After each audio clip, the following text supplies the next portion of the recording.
इसमें कुछ प्रॉपर्टीज हम पढ़ेंगे। पिछली बार ये बताया था कि ग्रुप होमोमॉर्फिज्म क्या होता है, उसकी डेफिनेशन सब बताई गई थी। इसमें कुछ प्रॉपर्टीज आप ग्रुप होमोमॉर्फिज्म देख रहे हैं। मान लेते हैं G1 O1 और G2 O2 हमारे पास दो ग्रुप है। O1 का मतलब ऑपरेशन है, G1 के साथ सिंबल दिया गया है।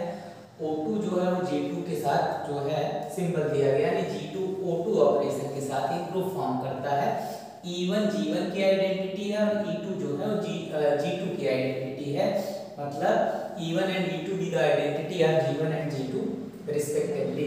हमें प्रूफ ये करना है कि F मतलब प्रॉपर्टीज ऑफ ग्रुप होमोमॉर्फिज्म में ये पहली प्रॉपर्टी है F E1 is equal to E2, मतलब आइडेंटिटी करेस्पॉन्ड्स। इसका मतलब क्या है कि अगर ये हमारा G1 है और ये हमारा G2 है और ये F है, तो इसकी आइडेंटिटी E1 है और इसकी आइडेंटिटी E2 है। इसका मतलब E1 की इमेज हमेशा E2 ही होगा। मतलब G1 की जो आइडेंटिटी होगी, G1 की जो आइडेंटिटी होगी हमेशा G2 की आइडेंटिटी ही उसका इमेज होगा, यानी Fe1 हमेशा Fe2 के बराबर है। इसी को कहते हैं आइडेंटिटी करेस्पॉन्ड्स। Identity corresponds. तो ये हमारा जो है पहली प्रॉपर्टी है। अब देखो भाई E1 है, ये E1 है, E1 को E1 पे ही ऑपरेट करें तो आइडेंटिटी एलिमेंट को किसी पे भी ऑपरेट करें तो आइडेंटिटी ही आता है।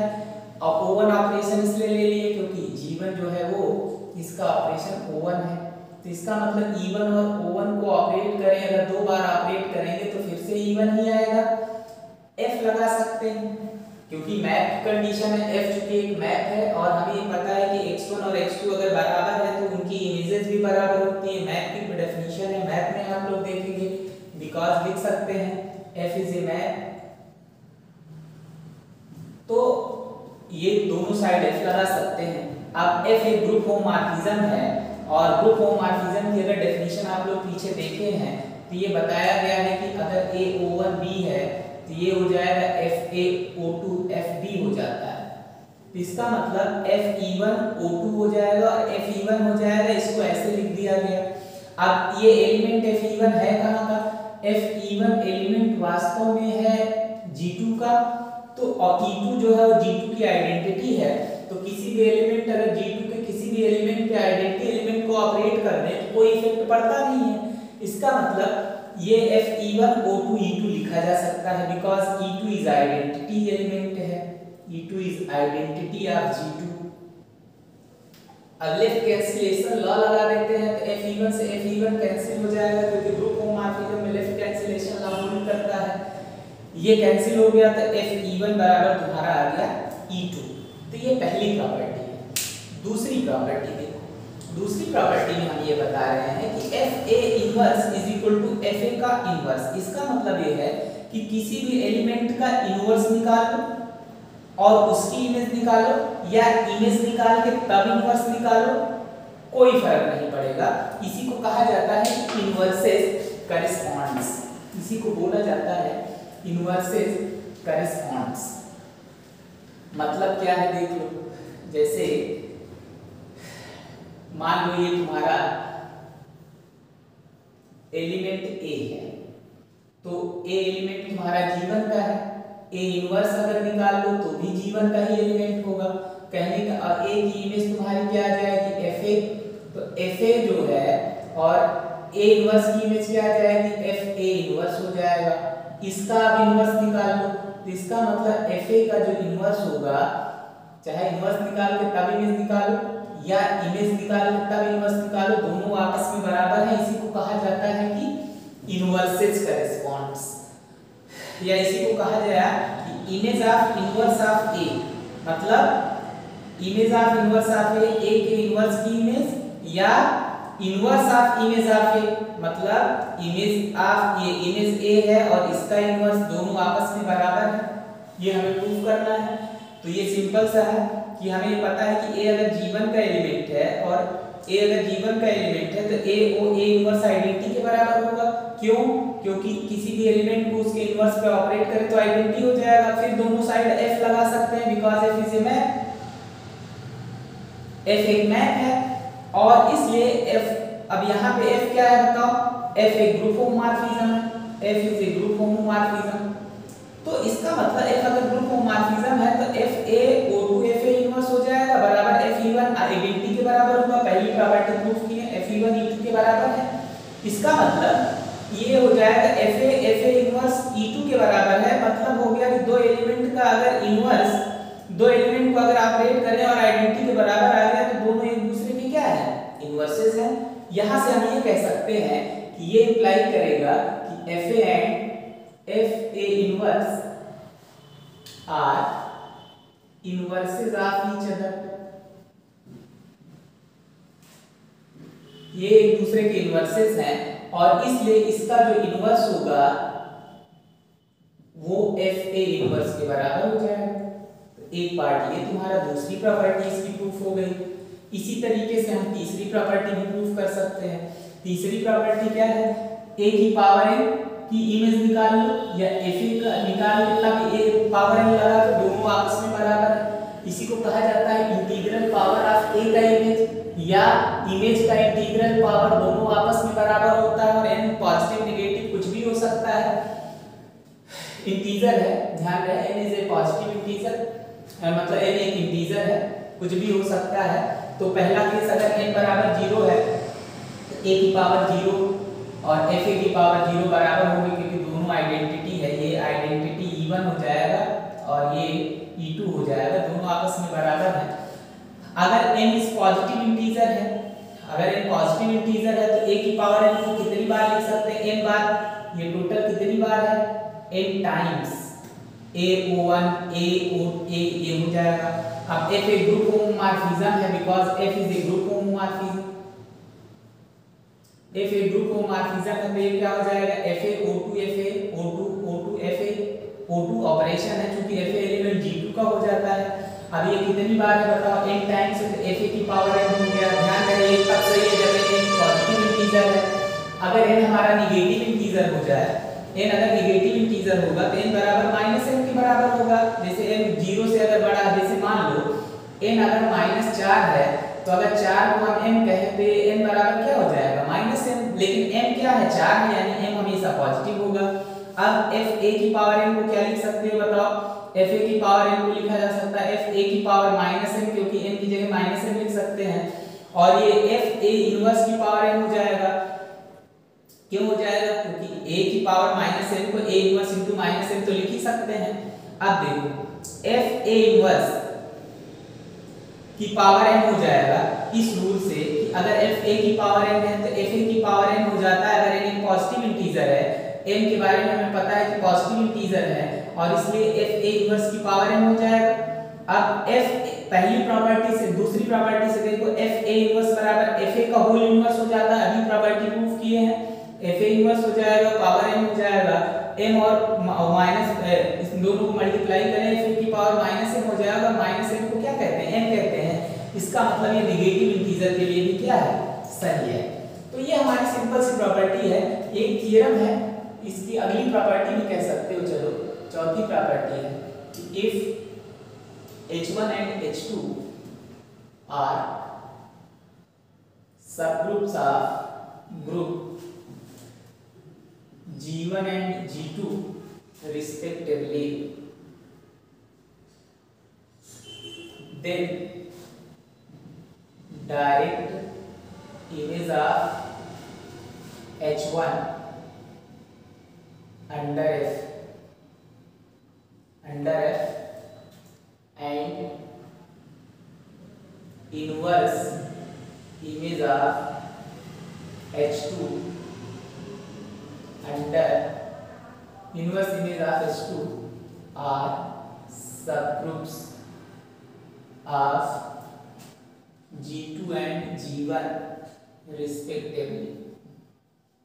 देखो ये सिंपल सा प्रूफ है, मतलब हमें ये दिखाना, पहले हम H1 की बात करेंगे फिर H2 की बात करेंगे। देखो ये हमारा G1 है, ये हमारा G2 है, ये तुम्हारा F है। ये कह रहे हैं कि H1 are subgroups of G1, मतलब H1 जो है वो सबग्रुप है अगर G1 का, तो हमें ये दिखाना है कि जो हमारा FH1 ये हो जाएगा, FH1 इसे हम डायरेक्ट इमेज कहते हैं, मतलब H1 का डायरेक्ट इमेज जिसे हम FH1 कहेंगे, FH1 सबसेट किसका होगा, G2 का। हमें ये दिखाना है कि FH1 is a subgroup of G2। ध्यान रहे FH1 को हमें सबग्रुप दिखाना है G2 का। तो पहले हम इसी बात को कर रहे हैं, हमें ये दिखाना है कि FH1 हमारा क्या है, G2 का सबग्रुप है। तो पहला पार्ट इसका हम प्रूफ कर रहे हैं, FH1 is a subgroup of G2। अब ध्यान दें, फिर से एक बार देखो, हमें ये दिखाना है कि H1 अगर G1 का सबग्रुप है तो हमें दिखाना है कि FH1 G2 का सबग्रुप होगा। लेकिन एक चीज ध्यान रखो, सबग्रुप दिखाने के लिए अगर हम प्रॉपर्टी की बात करें तो हम ये दिखाए थे कि अगर दो एलिमेंट ABH का एलिमेंट है और इसकी सहायता से अगर हम ये दिखा दें कि ये H का एलिमेंट है, इतना दिखा दें कि AB अगर H का एलिमेंट है और AOB इनवर्स भी H का एलिमेंट होगा तो H एक सबग्रुप है। तो यानी सबग्रुप दिखाने के लिए हमें यही दिखाना पड़ेगा। तो इसी तरीके से अगर हम FH1 को सबग्रुप दिखाना है तो दो एलिमेंट हम B2 A2 और B2 FH1 का मान ले, ठीक है। और A2 B2 अगर FH1 का एलिमेंट है तो हमें ये दिखाना पड़ेगा A2 O2 B2 इनवर्स कहाँ का एलिमेंट होगा, बताओ FH1 का एलिमेंट। अगर हम इतना प्रूफ कर दें तो हमारा FH1 सबग्रुप हो जाएगा। क्योंकि FH1 G2 का सबसेट है तो FH1 सीधी बात है कि G2 का सबग्रुप हो जाएगा। अब यहाँ पे देखो A2 और B2 हमारे पास दो एलिमेंट FH1 के हैं, इसका मतलब क्या इंप्लाई करेगा, there exist A1 and B1 belonging to कहाँ, A1 B1 belonging to H1 such that FA1 बराबर A2 एंड FB1 बराबर B2। ध्यान रहे कि FH1 जो है H1 के ही एलिमेंट का डायरेक्ट इमेज है। इसका मतलब A2 अगर FH1 का एलिमेंट है तो किसी भी H1 के एलिमेंट का डायरेक्ट इमेज होगा और ये भी किसी भी एलिमेंट का डायरेक्ट इमेज होगा। इसका मतलब A1 एक मिलेगा और एक B1 कहाँ का एलिमेंट मिलेगा, H1 का मिलेगा। और FA1 की इमेज A2 के बराबर होगा और FB1 किसके बराबर होगा, B2 का, because FH1 is direct image of H1। अब देखो हमें ये पता है कि जो H1 है वो सबग्रुप है, तो इसका मतलब हम क्या समझ रहे हैं, AO1 B1 इनवर्स जो है वो FH1 का एलिमेंट हो जाएगा, नो H1 का एलिमेंट हो जाएगा। क्यों, because H1 is a subgroup, H1 एक सबग्रुप है। अब इसलिए ये भी हो जाएगा।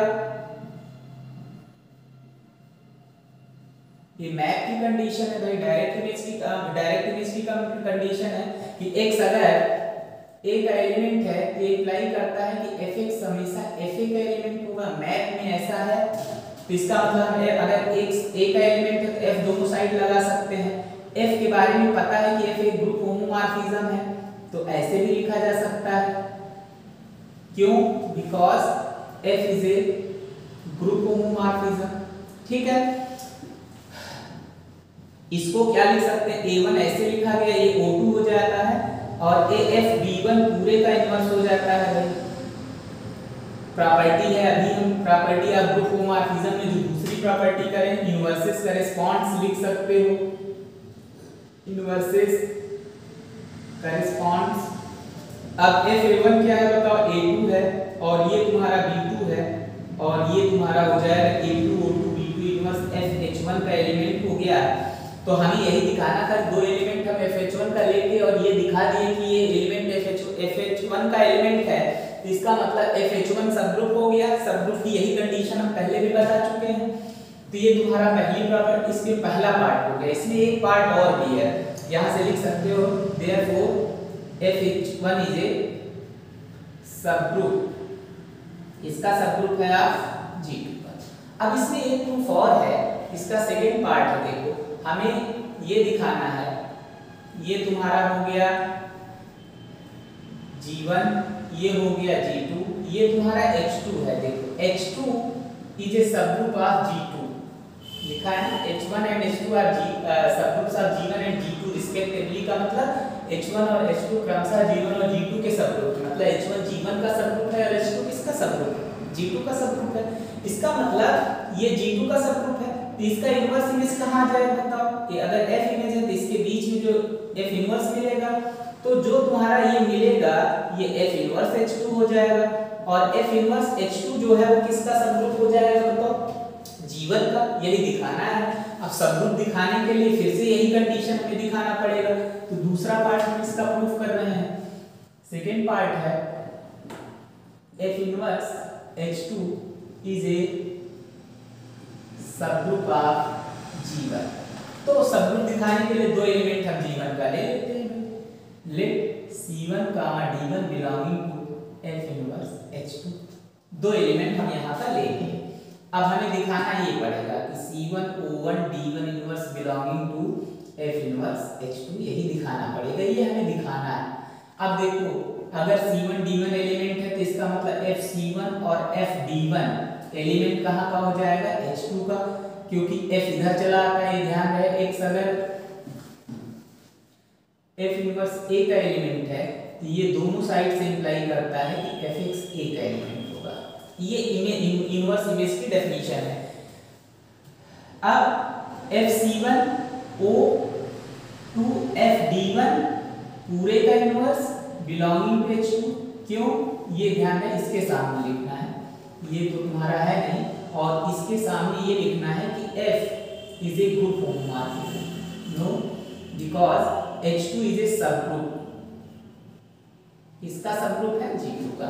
तो सबग्रुप है तो भाई कोई भी दो एलिमेंट लेते हैं, A और B। अगर H2 का एलिमेंट है तो उसका A B अगर H2 का एलिमेंट है तो ये दिखा, अगर सबग्रुप है तो AOB इनवर्स कहाँ का एलिमेंट हो जाएगा? H2 का। यहाँ A की जगह FC1 है और B की जगह FD1 है, तो इस नियम से ऐसा लिखा जा सकता है। अब हम क्या लिख सकते हैं बताओ? O2 और FD1 इनवर्स का मतलब क्या समझ रहे हो? FD1 इनवर्स लिख सकते हैं। ये भी H2 का एलिमेंट हो। इनवर्सेस का रिस्पांस की कंडीशन है, पीछे कंडीशन हम पढ़ चुके हैं। बिकॉज इनवर्सेस का रिस्पांस, भाई पूरे का इनवर्स है तो इस पे भी इनवर्स लग जाएगा। और H को हम क्या लिख सकते हैं? Because F is a group homomorphism. अब ग्रुप होमोमॉर्फिज्म तो देखो, इसका FC1 O2 FD1 इनवर्स है तो दोनों आपस में बराबर होते हैं। अब यहाँ से हम क्या लिख सकते हैं? C1 O1 D1 inverse belonging to F inverse H2। समझ ही गए हो? क्योंकि यही ये जो प्रॉपर्टी है इसी को दोबारा यूज कर दिया है। ये अब हम यहाँ से दो एलिमेंट इसका मान करके और ये दिखा दिए, इसका मतलब क्या समझ रहे हो? F inverse H2 is a subgroup of G1। तो ये हमारी कुछ प्रॉपर्टीज थी और आगे लेक्चर में हम इसको कंटिन्यू करेंगे। Thank you.